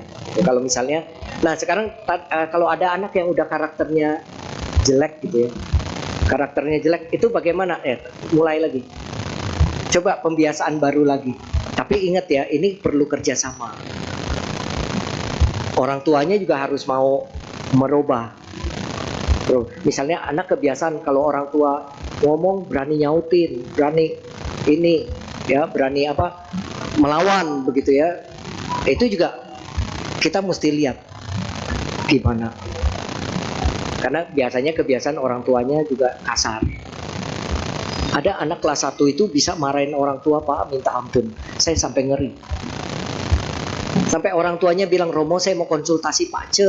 Lihat ya Pak Ce, anaknya kenapa ya, anak saya gini-gini. Saya bilang, wah nggak usah lihat Pak Ce-nya deh, coba deh kita ngobrol-ngobrol aja, saya bilang gitu ya. Begitu sampai ke rumahnya, wah. Ya orang tuanya begitu. Orang tuanya cerita, anaknya, saya kan tanya anaknya gitu. Kalau anaknya mau cerita ke saya, orang tuanya nggak boleh dengar. Jadi anaknya kan berani curhat. Oh mama tuh orangnya kasar, oh mau gini. Udah. Berarti ini kesalahannya, kebiasaannya dibentuk dari kecil, dari pendidikan keluarga. Gitu. Kayak bapak anak, kalau anak kita kebiasaan kalau makan nawarin orang, itu kan dari kecil Pak. Dari mulai keluarga kita, Pa makan, Ma makan, atau Ama makan, Akong makan. Nah seperti itu. Kalau nggak dibiasakan itu nggak bisa Pak. Gitu. Iya. Biarpun di depan, saya pernah kok, saya waktu kepala sekolah SD gitu, ini saya duduk di sini di kantin, sengaja saya keliling duduk di kantin, saya juga makan, dia juga makan di depan saya, dia cuma lihat muka saya terus dia makan lagi. Tapi ada juga yang baru ngelihat kita dari jauh aja udah lihat kita, Pak makan gitu, ada juga. Nah itu karena apa? Karakternya udah terbentuk. Karena dari kebiasaan yang dibentuk. Makanya kalau mau merubah, membentuk karakter anak kita, kebiasaannya kita bentuk dulu. Kebiasaan. Cuman jangan konfront, maksudnya jangan ekstrim ya Bapak Ibu ya. Step by step, apalagi anaknya yang sudah remaja. Gitu, yang sudah remaja. Oke, ya. Begitu Pak. Baik, apakah ada yang ingin bertanya secara lisan lagi? Langsung saja. Oke. Pertanyaan. Karena tidak ada, kita langsung ke sesi pertanyaan WhatsApp. Sekarang pakai WhatsApp ya. Iya. Pertanyaan pertama adalah, Sotihoto Romo, saya mau tanya, bagaimana mengatasi anak yang autism di dalam bersosialisasi dengan lingkungannya dan orang sekitarnya? Dan bagaimana mengatasi kemarahan dari seorang yang autism yang telah dewasa atau sudah kerja kantoran dengan lingkungannya? Terima kasih Romo. Baik. Nah, anak autis ini spesial. Kebetulan dulu waktu kepala sekolah SD saya pernah punya murid, bahkan sampai SMA ya, kepala SMA punya murid yang ada autis. Yang pertama, kurangi mereka makan tepung ya, kemudian coklat, jeruk. Itu akan membuat dia jadi hyperaktif. Ya, memang juga anak autis ini juga sebetulnya bisa dididik, bukan tidak bisa didik, cuman memang pendidikannya harus khusus. Jadi Bapak Ibu jangan memaksakan di pendidikan yang sekolah biasa dengan harapan nanti anaknya jadi biasa gitu, jadi anak-anak yang seperti yang lain gitu. Tidak bisa. Tidak bisa. Ya. Karena apa? Karena itu harus ada terapi atau ada penanganan khususnya. Terus kalau belikan mainan atau apa, kalau yang buat masih anak-anak itu biasakan beli mainan yang membuat dia bisa konsentrasi, karena anak autis ini kelemahannya di konsentrasi. Gitu. Yang konsentrasi, misalnya pernah gak Bapak Ibu lihat itu mainan dari kayu yang dia melengkung-melengkung gitu, jadi kayunya diikutin di jalan, yang melengkung itu. Itu bagus buat mereka supaya mereka belajar konsentrasi. Nah, seperti itu ya. Kemudian olahraga yang paling cocok tuh berenang buat mereka ya, berenang ya. Nah, kemudian biasakan juga yang kegiatan-kegiatan yang sifatnya sederhana saja, seperti misalnya membersihkan rumah atau apa begitu ya, yang sehari-hari. Nah, kalau trantum ini ya, kayak tadi ngambek atau apa. Kalau saya dewasa kerja, saya belum tahu ya penanganan khususnya, karena saya bukan ahlinya di bidang itu. Cuman sedikit tahu karena dulu pernah punya murid itu. Nah, jadi biasanya itu pemicunya apa? Ya, pemicunya apa? Nah, ini yang nggak boleh terjadi sama dia. Kalau ada pemicunya, dia trantum. Gitu. Dia nggak marah gitu, dia ngambek gitu ya, dia trantum. Dulu kebetulan dan biasanya juga ini, kalau ada orang yang dia cukup segani, takuti. Nah, itu juga efektif. Dulu kebetulan saya ada murid gitu, dia suka keliling. Kalau dia udah bosen nih, gurunya udah nenangin, dia mau keluar aja itu, Pak. Iya, nggak ada cerita, Bu, permisi, mau ke WC, nggak ada cerita. Dia nggak suka, dia keluar aja. Dia keliling sekolahan, dari lantai bawah sampai lantai 3, nanti dia turun lagi, dia ke SMA, dia keliling lagi dari lantai 1, lantai 3. Nanti kalau dia udah capek, dia jalan gitu ya, dia balik lagi ke kelas. Dia balik lagi, dia belajar lagi. Nah, gitu. Tapi biasanya ya itu, karena ada ditakuti. Dulu mungkin saya cukup ditakuti kali ya. Jadi kalau lihat saya dari jauh gitu, dia lagi lari, dia langsung lari balik ke kelas. Gitu ya. Padahal saya nggak pernah apa-apain dia gitu. Dia langsung lari balik ke kelas gitu ya. Seperti itu. Terus dia biasanya ada satu kebiasaan yang juga orang tua harus mengerti.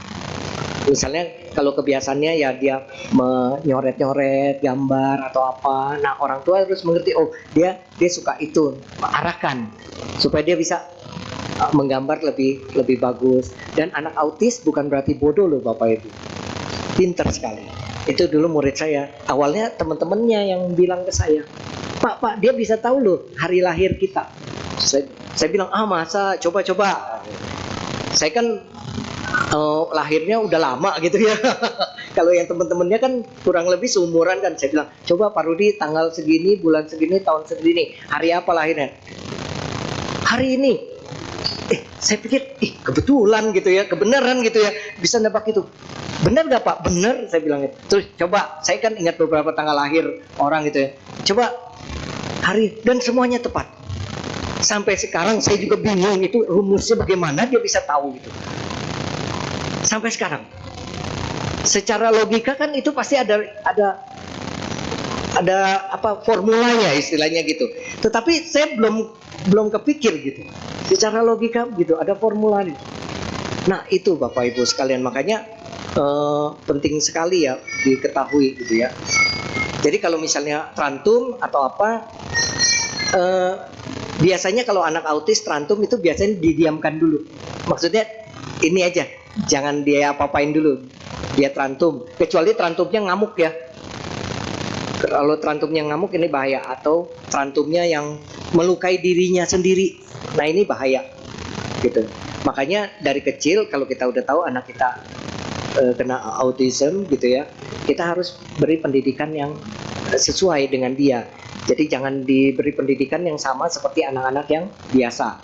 Karena ini anak-anak yang luar biasa, gitu ya. Bukan berarti mereka bodoh. Mereka pinter. Ada yang pinter menghafal. Jadi kalau tiap kali ulangan Bapak Ibu, apa yang di catatan, apa yang di buku, titik koma persis dijawab seperti itu.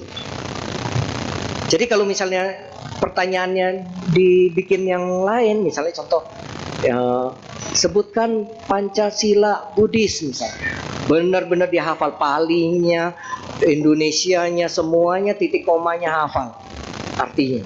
Tapi kalau saya ganti pertanyaannya, mengapa dalam hidup sehari-hari kita harus melaksanakan Pancasila Buddhis, nggak bisa tuh dia, nggak ada di buku soalnya.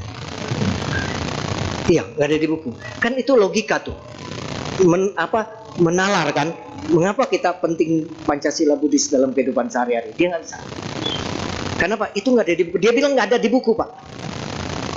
Emang nggak salah sih, memang nggak ada di buku gitu. Gurunya yang salah berarti. Gitu. Cuman kan itu tidak, kalau buat anak yang biasa kan hal yang bisa mengembangkan nalar. Tapi kalau buat mereka nggak bisa. Tapi kalau buat logika, matematik, segala fisika, kimia, jago. Makanya bisa sampai SMA, sampai lulus. Gitu. Cuma ya memang perlu bimbingan orang tuanya, harus sabar. Orang tua biasanya sering gini. Gitu ya. Kalau ngambek, orang tuanya angkat telepon, "Mami, telepon Pak Rudi aja ya. Kamu ngomong aja sama Pak Rudi." "Oh, jangan gitu. Jadi saya benar-benar ditakutin gitu ya, seperti sampai sekarang, sampai dewasa gitu ya. Tapi sekarang udah ketemu, datang Pak Rudi gitu ya, nah, seperti itu. Ya, gimana kamu? Dan udah bisa dagang. Ya itu. Jadi bukan berarti mereka nggak bisa gitu ya, bisa. Cuman ya itu, harus sabar. Dan ingat, yang masih muda-muda ya, jangan sering makan makanan yang mengandung pengawet. Ya, pengawet, soft drink, ya, pewarna, nah seperti itu. Zat kimia, nah itu kurangi. Kalau zaman dulu kan kita jarang ya ngelihat ya yang seperti itu, tapi sekarang banyak. Karena apa? Faktor makanan. Gitu, faktor makanan juga. Jadi lebih hati-hati. Dan kalau yang sudah ada, ya tadi hindari makanan yang tepung, gula tinggi, coklat ya, jeruk, itu akan meningkatkan ini dia, reaksi dia lebih aktif. Saya rasa itu aja. Ada lagi? Silakan, dicepet aja. Ada 4 lagi. Ya, cepet aja. Pertanyaan kedua adalah, nama budaya Romo, izin tanya, bagaimana cara mengikis kebencian pada seseorang? Harus bagaimana memulai supaya efektif ya? Terima kasih Romo. Cara mengikis kebencian orang jangan diingat-ingat lagi. Anggap aja udah nggak kenal, anggap aja ya sudah, lupakan saja, gitu ya. Cuma memang susah, perlu latihan. Cuman kita netralin saja, ya, netralin saja.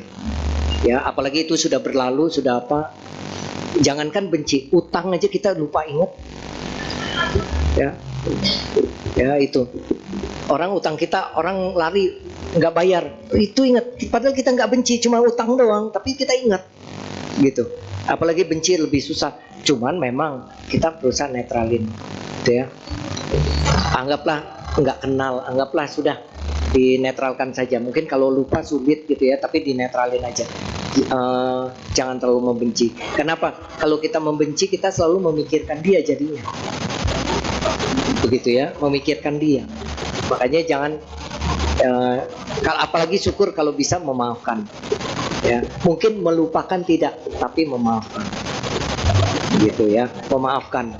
Kalau lupa mungkin ya pernah disakitin, pernah ditipu, pernah apa ya, bisa memaafkan. Tapi melupakan artinya ya sudah, lain kali kalau dia minjem duit, kalau enggak ada, saya nggak akan kasih pinjam lagi. Seperti itu ya. Supaya apa? Jangan menambah kebencian. Ya, berikutnya. Nama budaya Romo bagaimana membuat keputusan yang benar-benar bijaksana? Karena kadang kita ragu apakah keputusan kita sudah benar-benar bijaksana. Terima kasih Romo. Yang penting begini, kalau ambil keputusan sebagai pimpinan, mana yang lebih banyak kebaikannya atau keburukannya?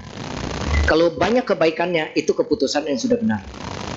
Karena tidak mungkin bisa memuaskan setiap orang keputusan kita, apalagi jadi pimpinan. Ya, baiknya sama jeleknya mana yang lebih banyak? Kalau lebih banyak baik ini, lebih banyak nih kebaikannya, itu keputusan yang sudah cukup baik. Ya, jadi lihat dulu mana yang membawa manfaatnya lebih banyak atau membawa keburukan lebih banyak. Itu keputusan yang bijak. Lalu selamat siang Romo, nama budaya. Maaf sedikit di luar topik. Apabila hewan peliharaan kita telah meninggal, apabila hewan peliharaan kita telah meninggal, apakah pelimpahan jasa yang telah kita lakukan dapat sampai ke hewan itu, Romo? Terima kasih. Sampai ya. Karena begini juga ada cerita juga waktu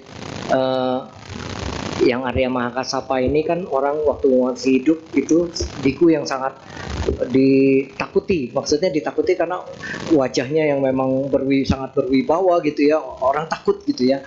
Sehingga dia ini nggak banyak disukai lah istilahnya karena dia biku dutangga gitu ya. Seperti itu. Nah suatu hari ada satu tempat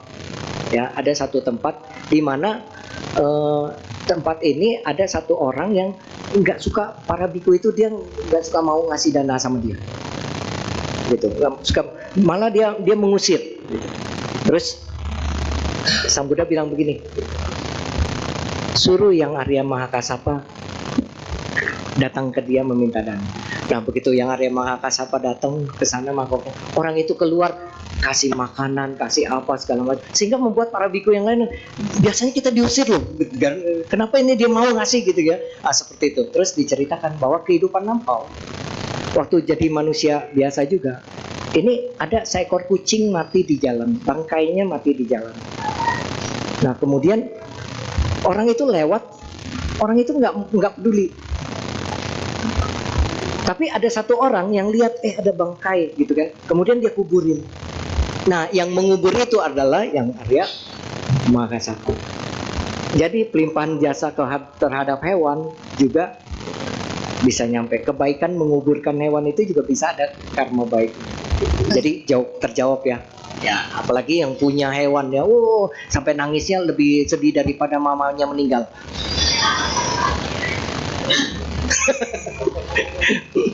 Iya, sampai nangisnya luar biasa gitu. Apalagi sekarang ada kremasi ya, tempat kremasinya. Bagus sih, sayang sama binatang gitu ya. Dan dia bisa jadi hewan peliharaan kita juga bukan berarti kebetulan itu. Itu pasti ada hubungan karma kita kehidupan lampau juga, itu siapa kita yang kemudian akhirnya jadi hewan peliharaan kita juga. Bahkan tikus di rumah yang lahir beranak di rumah ibu juga itu saudara mungkin gitu ya. Udah gitu dilemin lagi ya. Kasih lem. Baik ya. Pertanyaan terakhir. Selamat siang Romo, saya mau nanya, apakah sering function bisa mengurangi karma buruk kita? Terima kasih. Baik. Begini, karma buruk itu tidak bisa dikurangi, tetapi bisa dinetralkan. Seperti halnya garam. Ini ada gelas, ya. Ada garam satu bata gitu ya, kemudian dimasukkan ke dalam gelas, kemudian diaduk. Garam yang diaduk kan larut di air. Garamnya hilang nggak? Ada di dalam air kan, tapi kelihatan nggak garamnya? Nggak kelihatan. Nah seperti itu proses karma itu begitu. Nah kalau diminum, asin sekali karena airnya sedikit, karma baiknya sedikit, karma buruknya satu bata tadi gitu. Tapi begitu ini air kita tambahin atau kita tuang ke ember yang gede atau tempayan yang besar, kemudian kita aduk, kita minum, rasanya nggak asin, tawar. Tapi pertanyaannya, garamnya hilang nggak? Tetap ada di dalam air di tempayan itu, tetapi bisa tidak terasa karena apa? Air tawarnya lebih banyak, perbuatan baik kita banyak. Nah, function tujuannya untuk menambah perbuatan baik kita itu. Tapi pada saat ada karma buruk ini saatnya nanti berbuah, pada saat dia berbuah, dia tidak terlalu berpengaruh kepada kita. Karena apa?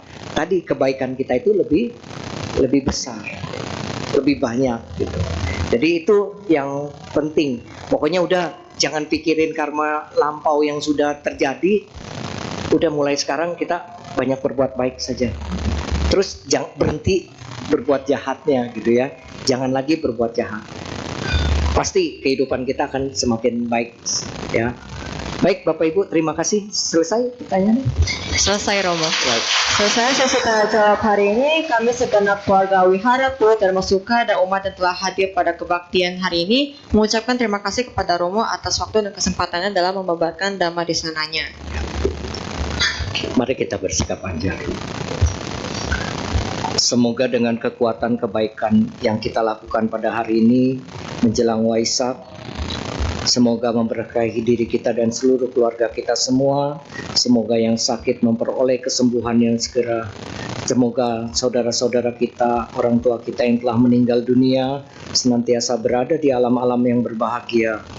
Semoga segala penyakit, segala bencana, segala mara bahaya, segala hal-hal yang buruk akan menjauh dari kita dengan kekuatan para Buddha, Dharma dan Sangha. Semoga semua makhluk hidup berbahagia. Sadhu, sadhu, sadhu. Salam dalam Dharma, Namo Buddhaya.